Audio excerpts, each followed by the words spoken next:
Good afternoon. My name is Mel Hanna. If you were here earlier, you heard me say that I'm a native Arizonan, born in good little old Winslow, Arizona, on the corner.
Hi, I'm Tempe Mayor Corey Woods, and I just wanted to say a few words today about my good friend Mel Hanna, who we lost very recently. Mel was a real pillar in our community, not just in the city of Phoenix, not just in the African American community, but frankly for the entire state of Arizona. Mel was the first African American to ever serve on the Flagstaff City Council. He also served on the Coconino Board of Supervisors. His service and his work paved the way for people like myself to have the opportunity to get elected to the Tempe City Council back in 2008 and then to be elected mayor back in 2020. He opened doors for so many people and helped so many of us along the way. I can remember a point in my career professionally where I was just looking for gainful employment, and Mel worked at the Greater Phoenix Urban League at a very high-ranking position. And I thought someone of his stature might just simply point me in the right direction, but Mel really spent a lot of time with me. He sat with me, he went through certain job leads, he made phone calls on my behalf, and frankly, I thought this was just about trying to help me find work.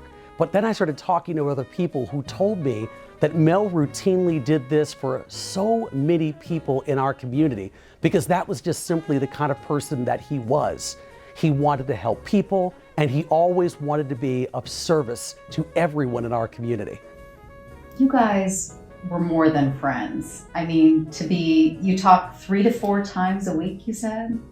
A minimum of talking at least 3, 4, 5 times, depending on what was going on, sometimes daily, but certainly no less than 3 or 4 times a week. We'd have instances where things might be going on and we might be strategizing and going over things in the community and how we could have any added value, any advice. We bounce things off one another, or just simply calling in to say hello. And how are you doing? How are you feeling? How's the day going? Is everything okay? All the times where I'd be talking with him, on the phone, and there he would be with the grandkids at the park, and how they're doing, what they're doing, what are they up to, and this one was running around here doing this or doing that, or stopping in at the McDonald's to get the little ice cream cones for his grandkids. And so we'd be on the phone and he would be there as well, when I'm doing things with my, family or whatever. So our families really started to intertwine, and he was really, not only did we call him Uncle Mel, but we really felt in our heart that he was our Uncle Mel. I will just say that since my arrival in Arizona, I've seen Mel everywhere, in political events, in community events, in social events. He was literally the Energizer Bunny. I would just say that one of my favorite memories really is just the last conversation that I had with Mel. And that was, I said, Mel, what are you going to do now? Where do you want to be? And I remember walking with him to his car. Senator Leah Landrum Taylor was right with us. And he said, Roy, I'm old now. I'm ready to just sit down. I want to still be in the community advisory board, but all this other stuff, I'm going to leave it to you young people. and I'm approaching 50, and so Mel considering me the young people is still amazing. And I want to just say I'm looking forward to ushering or mentoring or assisting the next generation of leaders like Mel Hanna inspired many of us.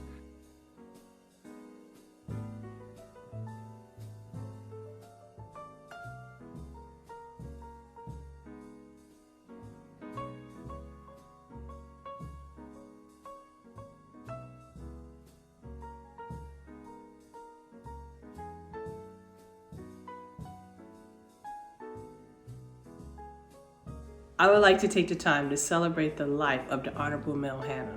As with Jevin, I met Mel when I was in high school. He taught me life lessons from the first day that I met him when I was 16 years old until the last time I seen him in late November. Uncle Mel, as Jevin and I both call you, we love you. We love you for the calls that you would call, the late night calls to tell us what you think was happening and how we can change the world.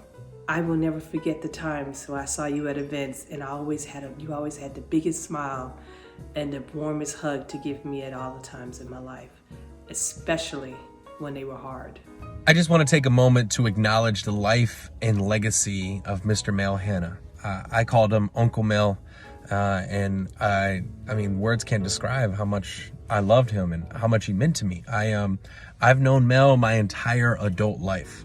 I met Mel when I was 13 years old, and Uncle Mel taught me so many life lessons along the way. Together we ran several Tempe Union bond overrides. We were involved in the Democratic Party together. Every time we would turn around, if you're at a community event or a community gathering, Uncle Mel was there. And as I have gone on my journey, my leadership journey, my political journey, I would often lean on Uncle Mel for advice and wisdom. What was it like for you? How did you feel in these moments? What would you do? And then there were some times where Uncle Mel would give me some unsolicited advice that was always life-changing. We are forever blessed for his presence and his love. Rest in paradise, Uncle Mel. Love you. Hey, Mr. Mel, it's me, Tiffany. I just want to say thank you for everything, every single thing that you've done for me and for our community and for this state of Arizona. We really miss you. Your presence, or the lack of your presence, is definitely felt. So we are so grateful for you. Travel home safely. Thank you.